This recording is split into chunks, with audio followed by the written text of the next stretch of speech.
Serbia के e visa के ऊपर बहुत सी वीडियोस बनाई है मैंने गाइस। तो वहाँ पे अक्सर लोगों का सवाल था कि सर सर्बिया का डी वीज़ा हम कैसे अप्लाई कर सकते हैं, सर्बिया का जो वर्क परमिट है वो आप कैसे अप्लाई कर सकते हो। गाइस जो डी टाइप वीज़ा होता है वो हमेशा वर्क वीज़ा या लॉन्ग टर्म रेजिडेंस वीज़ा होता है। जो सी टाइप वीज़ा होता है या ई वीज़ा या शॉर्ट टर्म के वीज़ाज़ होते हैं, यानी कि विजिट वीज़ाज़ वगैरह। तो डी टाइप का जो वीज़ा ये आप कैसे ले सकते हो सर्बिया का, इसका क्या प्रोसेस है, कौन कौन सा डॉक्यूमेंट्स आपको चाहिए, आज की इस वीडियो में डिटेल से आप दोस्तों के साथ मैं हर चीज़ एक्सप्लेन कर दूंगा कि कैसे अगर आप किसी एजेंट के बगैर खुद भी अप्लाई करना चाहते हो तो इसका प्रोसेस क्या होगा सर्बिया के डी वीज़ा का या वर्क वीज़ा का। तो गाइस मेरा नाम है ज़ीशान आसिम और आप देख रहे हो it's for you YouTube channel. Video में आगे जाने से पहले आप दोस्तों से छोटी सी रिक्वेस्ट है कि वीडियो को प्लीज़ लाइक कर दें और चैनल को सब्सक्राइब कर दीजिएगा अगर आपको मज़ीद ऐसी इन्फॉर्मेटिव वीडियोज़ फ्यूचर में चाहिए तो। अच्छा गाइस, सर्बिया शेंजन का कंट्री बिल्कुल भी नहीं है, ये यूरोप के अंदर आता है, लेकिन ये अपने बॉर्डर बहुत सारे शेंजन कंट्रीज के साथ शेयर करता है। तो अगर आपके पास सर्बिया का वर्क वीज़ा हो तो वहाँ वर्क वीज़ा पे आने के बाद आप आगे दूसरे शेंजन कंट्रीज़ का विजिट वीज़ा अप्लाई कर सकते हो, जो कि आपको काफ़ी ईजिली मिल भी जाता है और आप घूमने फिरने के लिए शेंजन कंट्रीज़ में ट्रैवल कर सकते हो। अच्छा कि सर्बिया का जो वर्क वीज़ा होता है ये कोई इतना लंबा चौड़ा प्रोसेस नहीं है, इसका बहुत सिंपल सा प्रोसेस है। और जो अक्सर लोगों का प्रॉब्लम होती है और वो ये कि सर सर्बिया के अंदर हमने वर्क वीज़ा अप्लाई कर रखा है लेकिन एम्बेसी बहुत टाइम ले रही है, हमारा डिसीजन नहीं आ रहा है, इसकी क्या रीज़न है। तो गाइस नॉर्मल जो मेन बड़ी वजह होती है वो ये कि जब आप अपने डॉक्यूमेंट्स अपलोड करते हैं उनके पोर्टल के ऊपर, तो या तो आपके डॉक्यूमेंट्स अंडरस्टैंडेबल नहीं है, एम्बेसी को समझ नहीं आ रहे, और या फिर एम्बेसी के अंदर बहुत ज़्यादा ट्रैफिक है, बहुत ज़्यादा रश है, इस वजह से आपको वो रिस्पॉन्स नहीं कर रहे। लेकिन मेन रीज़न यही बनती है सम टाइम कि डॉक्यूमेंट्स जो होते हैं वो अंडरस्टैंडेबल नहीं होते, एम्बेसी को समझ नहीं आ रही होती कि ये डॉक्यूमेंट्स आपने कौन से अटैच किए हैं और आपको वीज़ा देना चाहिए भी या नहीं, क्या आप एक जेन्युइन वर्कर हो या आपका सर्बिया जाने का मकसद कुछ और है। वैसे तो सर्बिया का जो वर्क वीज़ा होता है वो ऑलरेडी यहाँ से बन के जाता है आपके पास, यानी कि यहाँ से ये आपका जो एम्प्लॉयर होगा, जो भी कंपनी आपको ये वर्क वीज़ा देगी, वो यहाँ से वर्क वीज़ा यहाँ इमिग्रेशन से निकलवा के आपको भेजते हैं। वहाँ पे आपका जो आप अप्लाई करते हो इंडिया में या दुबई से अप्लाई कर रहे हो या पाकिस्तान से, तो वहाँ पे एम्बेसी जो है वो आपको सिर्फ आपके पासपोर्ट पे ये वीज़ा पंच करके देती हैं। पाकिस्तान में तो खैर इसकी एम्बेसी मौजूद नहीं है, वहाँ से आपको ईरान जाना पड़ता है, वहाँ पे आपको सिंपल वीज़ा पंच करके दिया जाता है आपके पासपोर्ट के ऊपर। अच्छा अब इसका प्रोसेस क्या है गाइस, सबसे पहले आपने कंपनीज सेलेक्ट करनी है जिन कंपनीज़ में आप अप्लाई करना चाहते हो सर्बिया के अंदर वर्क वीज़ा। या दूसरा तरीका यह है कि आप ई वीज़ा लेके सर्बिया आ जाओ और यहाँ आके आप विज़िट करो कंपनीज़, फिजिकली आप जाओ, पर्सनली जाके आप मिलो कंपनीज से, और इस तरीके से आप कंपनी सर्च कर सकते हो सर्बिया के अंदर। दूसरा तरीका ऑनलाइन तरीके से आप सर्च कर सकते हो, अपनी लिंक्डइन पे सीवी बनाओ, मुख्तलिफ कंपनीज़ को अपनी सीवी ड्रॉप करो।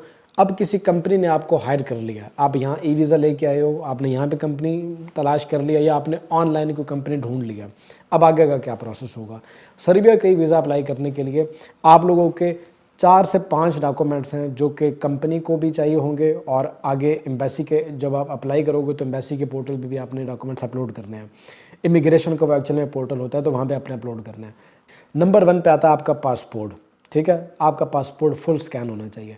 सेकंड नंबर पर आपकी पासपोर्ट साइज़ फ़ोटो और आपका आधार कार्ड या आईडी कार्ड आपकी अपनी कंट्री का।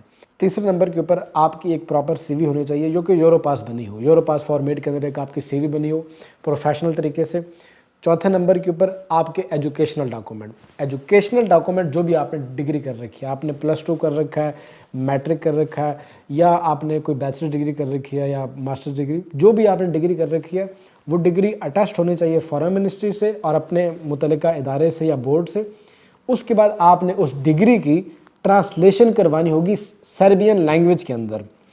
गाइस बहुत सारे इदारे हैं पाकिस्तान में बैठ के लोग इसकी सर्बिया की ट्रांसलेशन करके दे रहे हैं, इंडिया में बैठ के करके दे रहे हैं, लेकिन आपने पहले सर्च करना है कि आपने उन्हीं अथॉरिटीज़ के पास या उन बॉडीज़ के पास जाना है जो कि सर्बियन इमिग्रेशन की जानिब से या सर्बिया कंट्री की जानिब से ऑथोराइज्ड पर्सन हो, और वो आपको अपनी स्टैंप लगा के दें और प्रॉपर ट्रांसलेशन करके दें। सबसे बढ़िया ये है कि अगर आप ई वीज़ा के ऊपर ऑलरेडी विजिट करने के लिए आ रहे हो सर्बिया में, तो यहाँ पे आपने अपने डॉक्यूमेंट्स की ट्रांसलेशन करवानी है सर्बिया से और नोटराइज करवा लो अपनी उस ट्रांसलेशन को, वो बहुत बढ़िया है, वो इमिग्रेशन मानेगी ही मानेगी। अगर आप इंडिया से या पाकिस्तान से करवा रहे हो तो फिर वहाँ पे आप सर्च कर लो कि कौन सी पार्टिकुलर बॉडीज़ हैं जो कि अथोराइज हैं सर्बियन गवर्नमेंट की जानिब से कि वो ट्रांसलेशन करके दे सकते हैं आपको आपके डॉक्यूमेंट्स की। तो आपको अपनी डिग्री ट्रांसलेशन करवानी होगी उसकी, आपकी डिग्री की सर्बियन लैंग्वेज के अंदर। इसके बाद आपको एक पीसीसी चाहिए होगा। वैसे तो पीसीसी की इतनी रिक्वायरमेंट नहीं होती, लेकिन अगर आप बनवा लें तो ये एक बढ़िया और पॉजिटिव मैसेज आता है एम्बेसी को कि आपके डॉक्यूमेंट्स प्रॉपर मैनेज हैं और आपको वीज़ा मिलने में आसानी होती है। पीसीसी जो आप बनवाएंगे वो भी फॉरेन मिनिस्ट्री से अटेस्ट होना चाहिए। पीसीसी की आपने कोई ट्रांसलेशन नहीं करवानी, यानी कि अपने पुलिस कैरेक्टर सर्टिफिकेट की आपने कोई ट्रांसलेशन नहीं करवानी। अच्छा, जब आपके ये तमाम डॉक्यूमेंट्स आपने मैनेज कर लिए, आपको सर्बिया की कंपनी ने आपको वर्क ऑफ़र दे दिया, जॉब कॉन्ट्रैक्ट बना के दे दिया, तो फिर आपको वो एक लिंक सेंड करेंगे।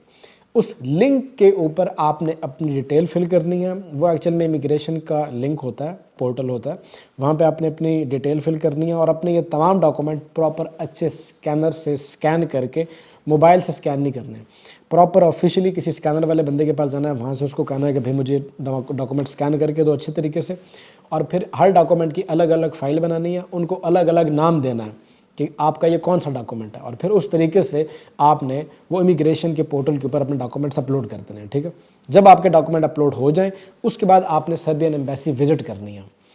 अब अगर आप ई वीज़ा पे सर्बिया के अंदर मौजूद हो तो फिर आपको अपने कंट्री वापस जाना होगा और वहाँ आपको सर्बियन एम्बेसी विजिट करनी होगी।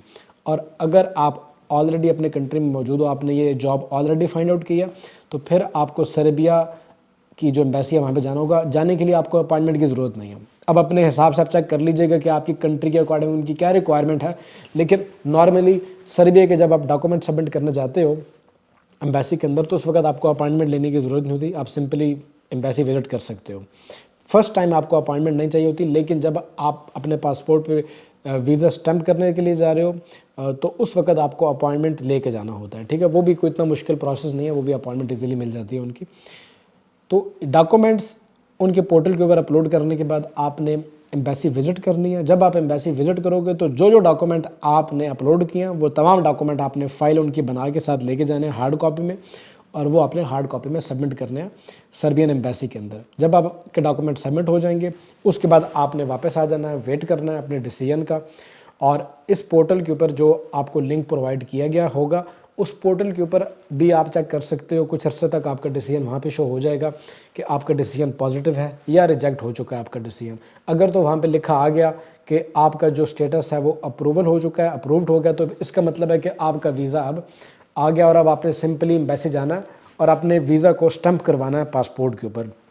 लेकिन अगर वहाँ पे ये लिखा आ गया कि स्टेटस इज़ रिजेक्टेड, ये जो आपकी एप्लीकेशन है वो रिजेक्ट कर दी गई है, तो फिर किसी रीज़न से एम्बेसी ने आपका वीज़ा रिजेक्ट कर दिया, कोई डॉक्यूमेंट्स के अंदर कोई आपकी कमी पेशी थी, इसकी वजह से उन्होंने आपको वीज़ा नहीं दिया, आप दोबारा ट्राई कीजिए।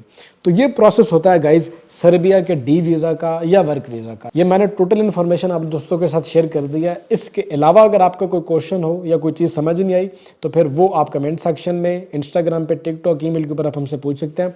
और अगर आप हमारी कोई पेड सर्विस लेना चाहते हैं तो उसके लिए भी आप दिए गए ईमेल एड्रेस के ऊपर रब्ता कर सकते हैं।